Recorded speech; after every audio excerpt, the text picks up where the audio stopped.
Argyle looked at the fence. He wanted to make a profit for himself, but he realized that getting caught trying to rip off this man would be very bad. It would stir up the ire of this hideout for thugs, thieves, and delinquents. A dangerous spot to get into. As well, if Argyle could secure this man as a contact, it would serve him well in the future.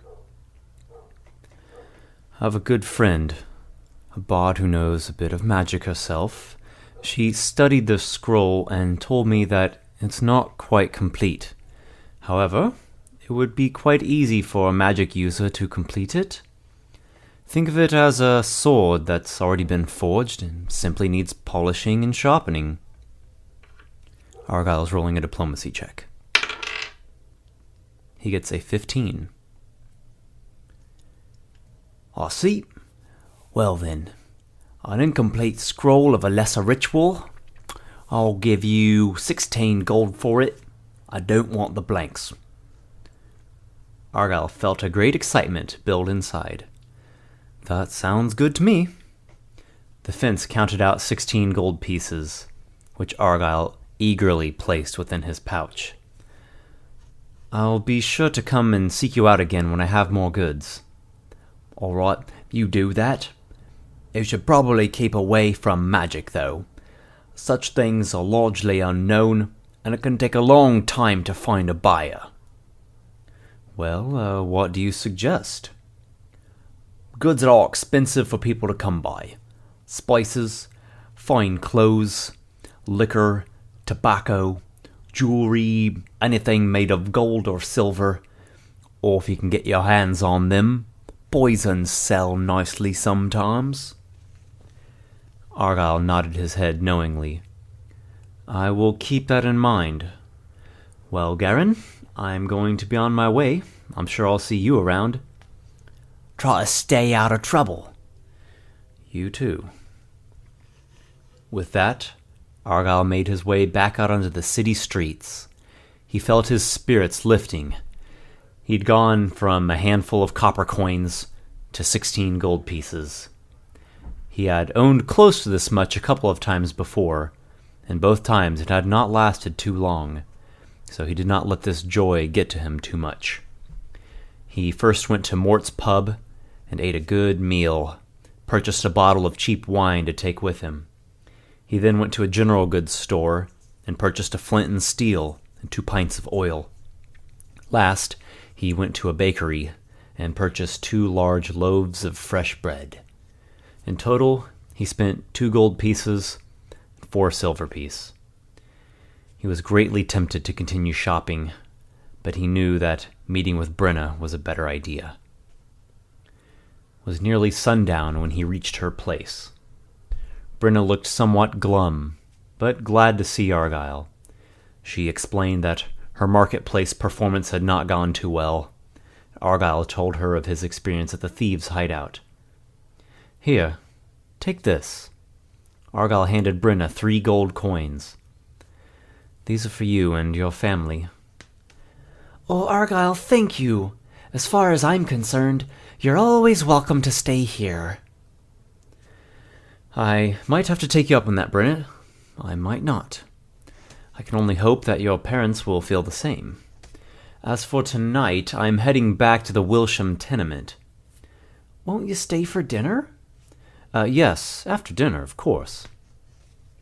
That evening, after Brenna's father arrived home from a day of labor harvesting in the Bontavian villa fields, they all ate dinner. Brenna told her parents of Argyle's gift. Their demeanor immediately seemed to shift from frustrated to thankful. The gold would help them with rent and food and clothes. Brenna knew, however, that their gratefulness would only last about as long as the gold did, after which they would begin to question where Argyle procured such wealth from. Even more so, they would worry that Brenna was getting mixed up with dangerous and criminal activity. Overall, the dinner was merry, due largely to Argyle's contributions. Afterwards, Argyle and Brenna shared the bottle of wine, and spoke of how one day they would be wealthy and happy, possibly even great adventurers, the likes of the champions of Verland. Brenna spoke of her dreams of becoming a renowned bard and traveling the land. The thought of seeing the other regions of Erland, let alone the other kingdoms, had never much occurred to Argyle. He wasn't sure if the idea appealed to him or not, let alone whether such a thing even seemed probable. "I believe it's time that I take off." "Yeah, I'm getting tired, though I don't know how well I'll be able to sleep. If you don't come back, that means you've either found your new place, or you got caught." "Well, don't worry yourself. At the moment, I feel like luck is on my side." "Been praying to Avandra, have you?" Not exactly." "I can't say that surprises me. I've never even seen you at the Cathedral of the Sun, or the Temple Benevoria. Do you pray to any of the gods at all, Argyle?" "No, I don't." "Maybe you should. Why don't you?" "As far as I can tell, the gods have been laughing at me since the day I was born. At best, they are unaware that I even exist." "Well, you're welcome to come with us to the end of harvest ceremony at the cathedral next month. Surely you wouldn't be so begrudged as to not even take part in the holy day of Pelor." "Look, this isn't the conversation I want to be having right now. I've got to get going. The night isn't getting any younger." "Just think about it then, and take care." As Argyle left, Brenna tried her best not to worry, as he had asked. For a second time, she prayed to the goddess Sehanine. "O Lady of the Autumn Moon, keep your shadows upon Argyle. Though he knows it not, he walks your hidden pathways." Argyle made his way through the slums, weaving the alleys and narrow roads between run-down houses and crowded apartment buildings. Finally, he came to the Wilsham tenement, a looming and cracked structure. He saw men inside the front door. They looked like paupers. He walked up to the building and went inside, trying to act natural and to keep to himself. He passed the scruffy men who smelled of cheap ale.